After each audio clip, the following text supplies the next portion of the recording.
Greetings, class, and welcome to another session here on the SIOP method. Today we're going to be looking at sections 7 and 8, or parts 7 and 8 of the SIOP model. We're going to be looking at practice and application, and then lesson delivery. These are rather short. I do want to recommend that after we look at the concepts that are here, that you also take a look at some of the examples that are online that may be in the textbook that I am using to review here, the observation protocol, where you can evaluate how these teachers are actually implementing these particular ideas. Let's jump right into this practice and application. This is the application of new, where you're presenting content and it's new information, and you want this to be kind of hands-on. The title for this one is Practice and Application, so you want it to be hands-on practice with your students. Again, I think a lot of this is common sense, but we're going to run through it just to make sure that you all understand that. One of the things that you want to do is that you want to identify learning enhancement via hands-on practice. In other words, they're going to learn better, they're going to learn more if they can actually have hands-on activities that are going to allow them to practice and use the materials, the concepts that you want them to learn.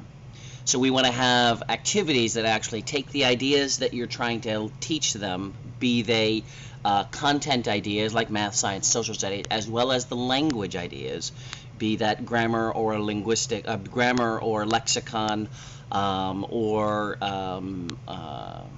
CALP, or even BICS. And you want to combine those with the activities so that they can actually use them in the real classroom. You want to make it meaningful, is really what you're trying to do. You're trying to keep them on task so that they can practice with these things and then just be able to master them faster, because we're actually focusing activities that actually link to the concepts that you want them to learn. How much information do you give them? It's always a problem. Years ago, I read and also wrote a paper on the problem of reading materials for native language, for ESL learners, for ELLs. And the problem is that a lot of the materials that we have that are authentic also happen to be very long. And so it's good to have shorter materials that are interesting, that are meaningful, rather than have longer materials. And that's one of the reasons why they started developing graded readers for English language learners, because it would be shorter. So how much is going to be a problem. You'll want to find materials that are not overwhelming to students. By the way, typical college students who come from other countries or whose first language isn't English, their primary hurdle, their primary mountain that they need to get over is the fact that they have to read so much material. They're inundated with information, and it's too much for them. One of the primary reason why many English language learners drop out, because there's just too much information for them. So as they're learning in your classrooms, in a SIOP classroom, you want to provide them authentic materials that are practical and meaningful to them, but you also want to provide them in small enough chunks so that you don't overwhelm them. How often do you do this? That's going to depend on your students. The idea here is to not overwhelm them, but at the same time not give them opportunity to go back into their native language. So I always talk about this idea of how often with the word intensity. How intense is this going to be in their classes when you're doing the activities? And so when I have a lesson, when I'm doing an activity, when I do a lesson, I may have 5 or 6 or 7 activities within that one period, so that I can switch back and forth, switch from one activity to another, so that, again, they're not getting overwhelmed with one bit of content and I can move them directly into something else. But those two elements, how much and how often, is going to be something that you as a teacher need to play with. You don't want to overwhelm your students, you don't want to underwhelm them, and you want to keep them actively using the language. So make sure that it's meaningful, and make sure that they're manageable, the chunks are manageable. Okay, and those are the two main elements that I see here in this whole idea of practice and application. You'll want to incorporate all the skills. That's kind of a given. When you're teaching English language learners, you want to be able to work with reading, writing, listening, and speaking.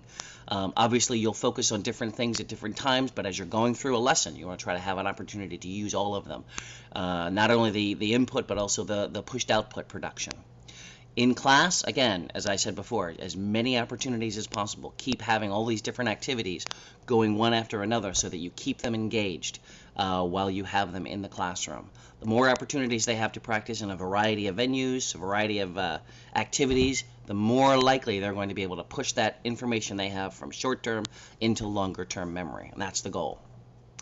And that's all for this particular chapter, which is chapter 7 in the book. We now want to move on to the next one, which is lesson delivery. This one is also rather short. Okay, you've done your lesson planning, and now we want to enact it. We want to actually do this in class. Last chapter we finalized our ideas as far as creating activities, keeping the students engaged, making sure that they were small enough chunks and so that they could handle them but not too small. And then also, the intensity. How many times do we do this? Now we want to actually put it into play, and these are some things that we want to look at when we go to put this in play. When we deliver the lesson, make sure that we have strategies listed for helping students improve their time on task.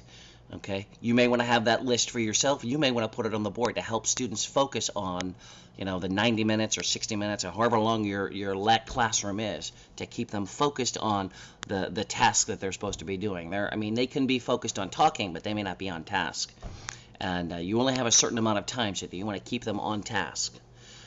Make sure that the objectives that you have for the class are actually part of the lessons that you have. So you've got content objectives. You're teaching a history class or a geography. You have a content objective, but you also want to have a language objective. And the activities that you have created, as you've created them earlier, you want to make sure that they actually apply to the activities that you've made here. So ensure that the objectives are actually in the lesson and that they actually come out in the lesson. Make sure that you're trying to engage the students all the time. As I said before, you've got a limited amount of time. Let's just say you've got 60 minutes or 90 minutes. During those 60 minutes, during those 90 minutes, you want to push to have students as active as possible, whether it's reading or writing or listening and speaking. You want to make sure that they're as active as possible in that amount of time. It's your job as a teacher to try to motivate that within the students. Don't give them time to relax in that sense, unless, of course, that's part of your intensity. You've focused on something that's really heavy in one place. Okay, now you back off. You do another activity in the language, but it's not so intense, so that you can fluctuate that. But the whole time, you want to keep them engaged. Students, when they leave, you want to hear them say, "Oh, I had fun, but I'm tired," because they engage so much in the language. I actually hear that from students who come from overseas, and they come here and they sleep so much more than they did in the past because their mind is so active in the language. During that 60 or 50 or 90 minutes that you have, you want to have that as well. Keep your students active. Keep them engaged in the activities all the time. As I mentioned before, pacing and intensity. When you're delivering your lesson, you may have a plan. You may have had a plan, which obviously you created one, but you need to monitor your students, keep an eye on them, because the plan that you have may be too easy, may be too difficult. Okay, so you've got to learn to speed up or to back down. You've got to learn to say, okay, they've got the basic quicker than I realized. Let's add another layer on top of this activity, type of thing, or you simply move on to the next activity. Okay, so you've got to keep an eye on that. It's kind of like a modem, if you know what a modem is. It's a little device that connects to a computer or to a network system, and it passes information back and forth from your computer to the next computer or to the next system. And the modem is a modulator. Okay, not only is it sending information that you see or the other computer sees, but it's also sending back communication signals. Okay, basically it's saying, the modem is talking to another modem, and they're talking to each other also. In addition to you getting information, they're getting information. And the information they're getting are messages like, okay, give me some more. Okay, wait, stop. Okay, give me some more. Okay, stop. Okay, give me that again. Okay, give me some more information. The modem is controlling how the conversation is working. Okay, between the two modems. Okay. You're getting information, obviously, and after you completely download something, everything is hunky-dory for you. But during that process, the two modems are communicating with each other. That's this idea of pacing and intensity. you need to be like that modem. You're watching your students and you're saying, okay, they didn't get that, we need to do it again. Okay, we need to slow down, and you need to pace what's happening in the classroom. Okay, and the same thing with intensity. There are times where you can do something that's really requires a lot of cognitive thinking, or requires a lot of fluency, right? And you can focus on that, and then you're going to say, okay, now we need to pull back. We need to be less intense now. Okay, so you as a teacher, you're going to be watching that. You're the monitor. You're the one that's keeping an eye on everything, so that you can control that pacing and that intensity. Last thing here with regard to lesson delivery: have more than you need. If you have a 60-minute class and you're thinking, oh, I'm going to have 4 activities in the class, and each one's going to be about 15 minutes, including, the explanation, the modeling, the practice, the actual doing, it's all going to be 15. Well, make 6 activities then. You make sure you've got extra ones just in case. Okay, I typically will have like 6 or 7 activities, and I may only use 3. I may use 5. I don't know what my students know. I don't know what their mental abilities are at that time. I don't know how they are that particular day. They may have had issues or problems which slow them down, or vice versa. So have more than you need, and also have a plan B. Right now we're using a lot of technology in this lesson because it's an online. These are online lessons. But what happens if you lose the technology? You better have a backup plan. So you as a teacher, you go in with more than you need, and go in with a plan B in case things don't work out properly. A good teacher is one who can change quickly, change on the dime if necessary. You better be able to adjust as the situation goes, because it's a live session that you have with your students. Okay? Let's move on here to the next one. That's all we have for lesson delivery.